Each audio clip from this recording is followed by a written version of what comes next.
ये कहानी है जापान की, जहाँ पे मिस्टर सोन टेंडो खुद का डोजो चलाते हैं और उनके डोजो का नाम होता है anything goes martial arts Tendo dojo. मतलब मार्शल आर्ट्स गए तेल लेने, जीतने के लिए तुम्हें जो करना पड़े वो तुम करो। सुबह सुबह मिस्टर सोन को एक चिट्ठी आती है जिसपे लिखा होता है उनका बचपन का फ्रेंड गेनमा चाइना से वापस जापान आ रहा है उसके लड़के के साथ। ये सुन के मिस्टर सोन की आंखों से खुशी के आंसू टपक जाते हैं, क्योंकि न जाने उनको कब से इस दिन का इंतजार होता है। क्यों, सब कुछ अभी बता दूं, फिर आगे की वीडियो कौन देखेगा। चुपचाप मुंह पे उंगली रख के आगे की वीडियो देखो। खुशी से बावला हुआ बाप अपनी तीनों बेटियों के पास जाता है उन्हें एक खुशखबरी देने। ये है काजुमी टेंडो, टेंडो फैमिली की सबसे बड़ी बेटी, उम्र 19 साल। ये है नाबिकी टेंडो, काजुमी की छोटी बहन, उम्र 17 साल। और अब आखिर में बची सबसे छोटी बहन अकाने टेंडो, उम्र 16 साल। ये दिखने में जितनी प्यारी है, लड़ाई झगड़े में उतनी खूंखार। अकाने की ट्रेनिंग देख के नाबिकी उससे कहती है अगर तू ऐसे ही पत्थर तोड़ती रही तो कुंवारी मर जाएगी, कुंवारी। तेरे से सलाह मांगी है क्या किसी ने? और वैसे भी मेरे को लड़कों में कोई दिलचस्पी नहीं है। अच्छा, फिर तो डैड की खबर सुन के तेरा दिल ही टूट जाएगा। चला, वो बुला रहे हैं अपने को। बातचीत के बाद दोनों बहनें आ जाती हैं अपने बाऊजी के पास और बाऊजी उन्हें खुशखबरी देते हैं। खुश हो जाओ बेटियों, समय आ चुका है तुम्हारे विवाह का। चाइना से मेरा दोस्त अपने बेटे रेनमा के साथ वापस से जापान आ रहा है और तुम में से किसी एक को मैं अवसर दे रहा हूँ उससे शादी करने का। क्या बकवास है ये, मुझे कोई दिलचस्पी नहीं है लोंडो में, मुझे नहीं करनी उससे शादी। सही कह रही है पापा, ये हम उसे जानते भी नहीं है, ऐसे कैसे कर ले मुझसे शादी। अरे जानती नहीं हो तो जान जाओगी, बड़ा ही अच्छा लड़का है वो दिखने में। उसका तो पता नहीं उसकी उम्र क्या है, क्योंकि मुझे छोटे लड़कों में कोई दिलचस्पी नहीं है। उसका भी नहीं पता। तो आपको पता क्या है? और अगर कुछ नहीं पता है तो उसके तारीफों के इतने पुल क्यों बांध रहे हो? तारीफ तो करनी पड़ती है ना बेटा, अगर बुराई करूंगा तो थोड़ी तुम में से कोई तैयार होगा उससे शादी करने के लिए। पर आपको हमारी शादी करवानी ही क्यों है उसके साथ? ताकि हमारा डोजो अमर रहे। एक बार जरा सोच के देखो बच्चों, मेरे जाने के बाद भी तो कोई डोजो संभालने वाला होना चाहिए ना। इस वजह से आप हमारी शादी एक अनजान लड़के से करवा दोगे? हाँ। बाप बेटियों की बहस के बीच रेनमा बीच रास्ते में एक पांडा से लड़ रही होती है और आश्चर्यजनक बात होती है कि वो पांडा के भारी भरकम साइज के बाद भी उसको धो डालती है और उससे कहते हुए जाती है गुलाम नहीं हूँ मैं आपका, जो जिससे बोलोगे मैं उससे शादी कर लूंगा। जा रहा हूँ वापिस से मैं चाइना, अगर दोबारा से पिटने की इच्छा ना हो तो मेरा पीछा मत करना। ये बोल के रेनमा चाइना की ओर लौटने लगती है, पर पांडा तो बेहोश होने का सिर्फ ड्रामा कर रहा होता है और रेनमा के पलटते ही वो साइड में पड़ा खंबा उसके मुंह पे दे मारता है और उसको बेहोश करके अपने साथ ले जाता है। पांडा को लड़की का अपहरण करते हुए देख बीच रास्ते में खड़े हुए लोग कुछ नहीं कहते, क्योंकि उनके लिए एक अनजान लड़की से ज्यादा जरूरी उनकी खुद की जान होती है। सिंपल। पांडा रेनमा का अपहरण करके टेंडो फैमिली के घर पे पहुंच जाता है और पांडा को देख के टेंडो फैमिली की फट जाती है। पर मिस्टर सोन को दिल का दौरा अपने घर में पांडा को देख के नहीं लगता है, बल्कि ये जान के लगता है कि रेनमा एक लोंडा नहीं लोंडिया है। और कुछ ऐसे होते हैं मिस्टर सोन के रिएक्शंस। पर ये जान के अकाने बड़ी खुश होती है, क्योंकि उसको लोंडे पसंद नहीं होते और अब उसको किसी के साथ विवाह नहीं करना होता। और इसी खुशी में वो रेनमा के साथ दोस्ती का हाथ आगे बढ़ाती है और उसे अपने घर का डोजो दिखाने ले जाती है। डोजो में पहुंच के अकाने रेनमा के साथ दो हाथ बढ़ाने के लिए कहती है, बस चेक करने के लिए कि रेनमा में कितना दम है, क्योंकि वो भी उसी की तरह एक मार्शल आर्टिस्ट की बेटी होती है।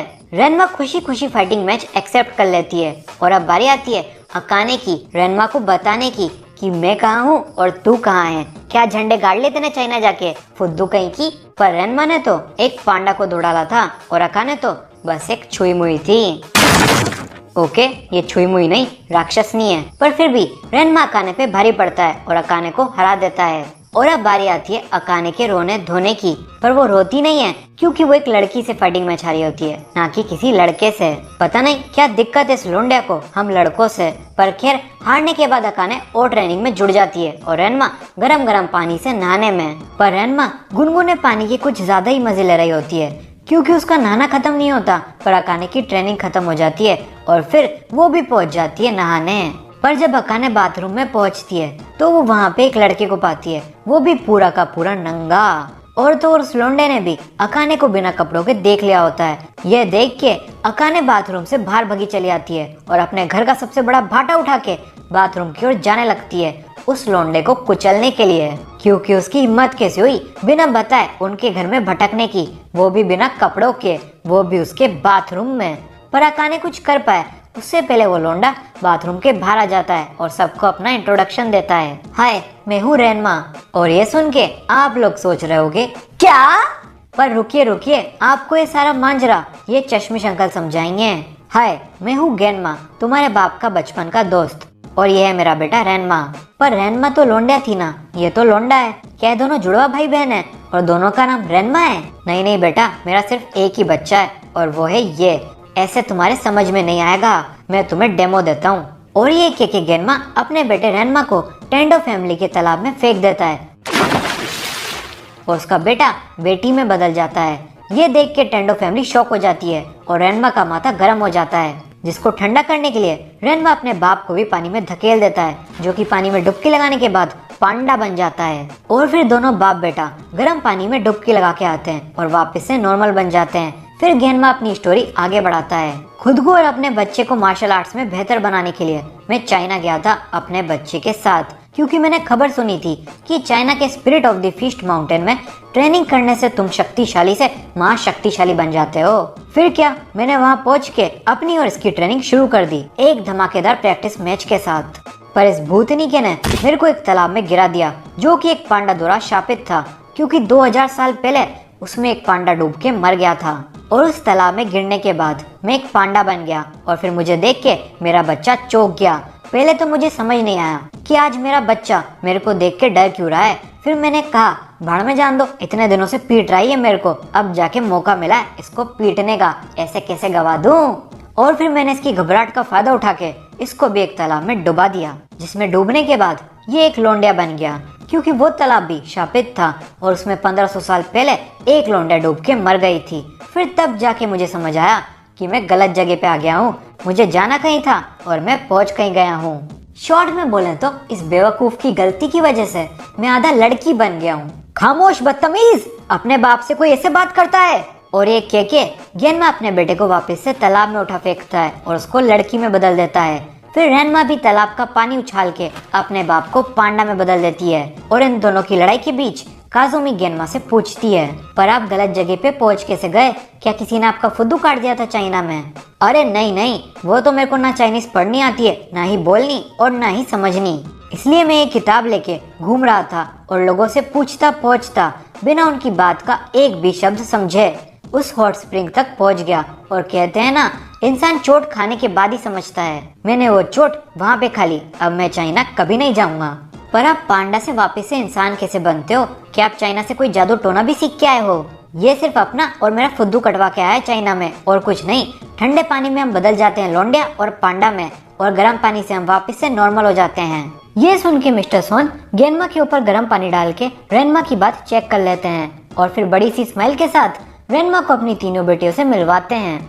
यह है काजुमी, उम्र 19 साल, यह है नाबिकी, उम्र 17 साल, और यह है अकाने, उम्र 16 साल। तो बता बेटा, किससे शादी करेगा तू? रेनमा कुछ कह पाए उससे पहले दोनों बहनें अकाने को आगे कर देती हैं रेनमा से शादी करने के लिए, जिसका ऑफ कोर्स अकाने विरोध करती है। तुम्हें पता है ना, मुझे लोंडे पसंद नहीं है, ये जानने के बाद भी कैसे फोर्स कर सकती हो तुम दोनों मुझे से शादी करने के लिए? वही तो अकाने, तुझे लोंडे पसंद नहीं है और ये तो आधी लोंडिया है। और कहते हैं ना, जोड़ी ऊपर वाला बना के भेजता है, तो देख ऊपर वाले ने तेरी सुन ली। अरे मैं नहीं कर सकती इससे शादी, ठरकी है ये लोंडा। ठरकी किसको बोल रही है तू? तेरे अलावा यहाँ पे और कोई ठरकी दिख रहा है तेरे को? लड़कियों को बिना कपड़ों के टापता है ठरकी? पहली बात तो सिर्फ मैंने ही नहीं, तेने भी मुझे बिना कपड़ों के देखा था, और दूसरी, मैं बाथरूम में पहले से था, तू बिना नॉक करे अंदर घुसी चली आई थी, याद है तुझे? पहली बात तो मुझे पता नहीं था कि तू बाथरूम में है, और दूसरी, लड़कों और लड़कियों में अंतर होता है। लड़कों के लिए बड़ी बात नहीं होगी, पर लड़कियों के लिए उनकी इज्जत से ज्यादा और कुछ कीमती नहीं होता है, जो कि तूने लूट ली। क्या है ऐसा खास तेरी बॉडी में? जो तेरे पास है वो मेरे पास भी है, प्लस मेरी चेस्ट का साइज तेरी चेस्ट से काफी बड़ा भी है, चपटी चेस्ट वाली। ये सुन के अकाने को गुस्सा आ जाता है और फिर वो रेनमा के टेबल की दे मारती है। Game over, Akane wins. Akane से पिटने के बाद रेनमा बेहोश हो जाता है और अकाने की बहनें उसकी मरहम पट्टी करते हुए उसे समझाती हैं। अकाने दिखने में गुस्सेल, लड़ाकू और बदतमीज हो सकती है।